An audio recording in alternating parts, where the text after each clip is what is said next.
The Martin Scorsese movie Casino, about the Chicago outfit's influence in Las Vegas, features numerous gangland killings. In a series of videos, I will explore the real-life stories behind a few of them, starting with the murder of businesswoman Tamara Rand. Let's check it out.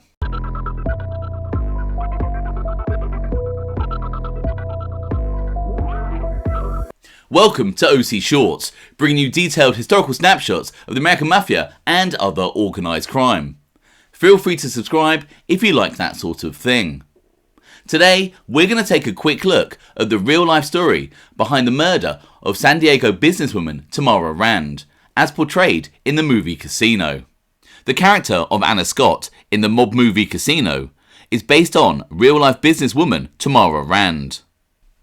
In the movie Casino, an angry Anna Scott turns up in Las Vegas and demands money from Philip Green, the mob's frontman for owning the casinos they are operating and skimming money from. In the film, Anna Scott had been a business partner of Philip Green in some real estate ventures. She started a lawsuit against Green so that she could get her share of money that she felt was owed her from the Tangiers casino. And so, the Midwest mob bosses order Anna Scott to be murdered, which Joe Pesci's Nicky Santoro promptly does, shooting her several times in the head while she sits in her kitchen. In real life, Tamara Rand, who Anna Scott is based on, was a tough and successful businesswoman. She would state that she was a limited business partner of Allen Glick in a company called Ranch Property Investors Limited. Allen Glick was the basis for the Philip Green character. One newspaper said of Tamara Rand, "The 54-year-old woman worked ceaselessly on her projects, maintaining an office at the edge of Balboa Park and an apartment in La Jolla, as well as her home in San Diego's fashionable North Central section." In Casino, the character Philip Green comes across as a bit of a lightweight puppet for the mob. But in reality, Allen Glick was a tougher man than portrayed in the film, and had won a Bronze Star in the Vietnam War. After being discharged from the military in 1969, Allen Glick would go on a meteoric rise in the business world. He was quoted as saying, "Vietnam taught me that life was short." In the early 1970s, he had entered into a business relationship with Tamara Rand. As one paper reported, a 1972 business partnership between Mrs. Rand and Glick blossomed into several smaller partnerships. As well as Tamara Rand, Allen Glick also partnered with other businessmen on various enterprises, including purchasing the Hacienda Hotel and Casino in Las Vegas after it had gone bankrupt. And, according to former FBI agent Bill Romer, Tamara Rand had signed a contract with the Hacienda to receive $100,000 a year as a consultant. Although, this might not be true. And then, in 1974, Allen Glick's company Argent purchased the Stardust and Fremont casinos after a massive $62.5 million loan from the Teamsters Central State Pension Fund.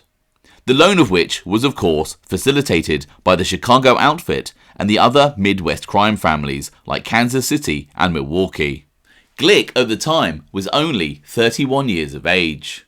A massive skimming operation took place in the casinos, and so when the feisty Tamara Rand shows up and starts making waves, it did not sit well with the Midwest mob bosses. Some sources suggest that Tamara Rand had said she was entitled to 5% of Glick's company Argent, after she had previously lent him $500,000. In 1975, Tamara Rand escalates her civil case against Allen Glick by filing criminal fraud charges against him. One newspaper reported, a $560,000 suit by attorneys for Dr. and Mrs. Rand was filed against Glick. The suit claims the Rands were misled into investing $500,000 in letters of credit plus $60,000 to assume 15% interest in a development near San Bernardino. The suit also alleges fraud. Tamara Rand was doing well with her lawsuit, as Nicholas Pileggi writes in the book Casino. She had won an important and dangerous victory in court. She and her attorneys were given access to corporate documents pertaining to the Teamsters Pension Fund loan. Unsurprisingly, news of this reached the ears of the Midwest mob bosses, which included Joe Aiuppa from the Chicago outfit, Nick Civella from Kansas City, and Frank Balistrieri from Milwaukee. They did not want any investigations into the pension fund. Tamara Rand had several meetings with individuals in Las Vegas over the matter, and in May 1975 was threatened on one of her visits from San Diego to Sin City. She also received another threat in a meeting in Las Vegas only days before her murder in November 1975.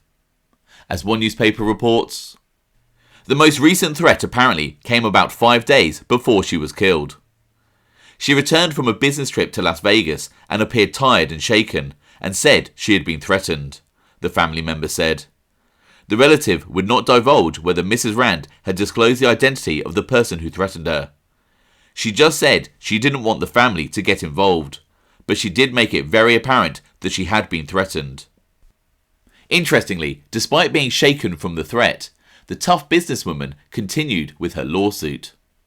As Nicholas Pileggi writes, her niece said she shrugged the threat off.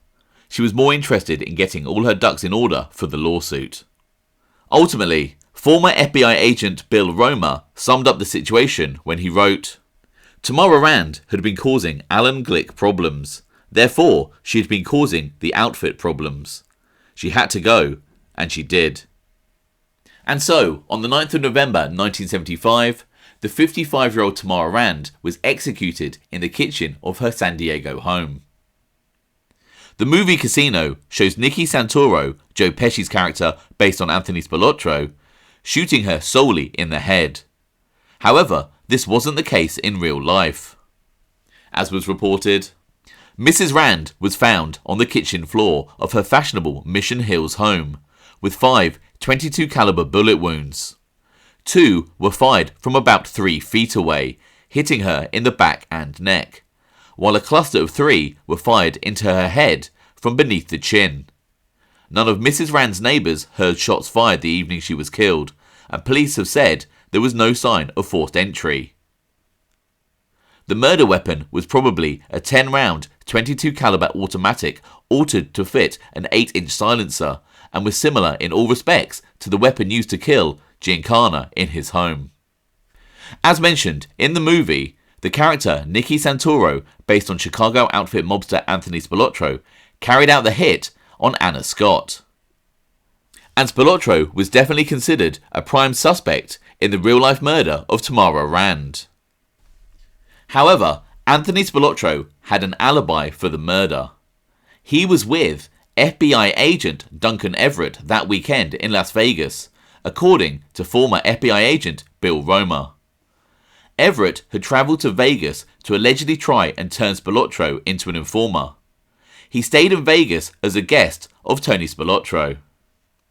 It is argued that there was a window of several hours where SPILOTRO was not with FBI agent Everett, where he could have slipped away to San Diego to murder Tamara Rand. However, Agent Bill Romer's memories of this situation can be called into question, as he openly admits himself. Bill Romer wrote, I'm not sure it was on this occasion, but to the best of my recollection, it was the Tamara Rand situation over which Duncan Everett got himself in trouble. However, there is no proof that Anthony SPILOTRO was definitely the shooter. Although mobster and informant Frank Balistrieri allegedly stated that SPILOTRO did the shooting and that he was the getaway driver. In the movie Casino, the order to kill Tamara Rand comes from the bosses back home. In reality, it was Milwaukee boss Frank the Mad Bomber Balistrieri who pushed for Rand to be murdered.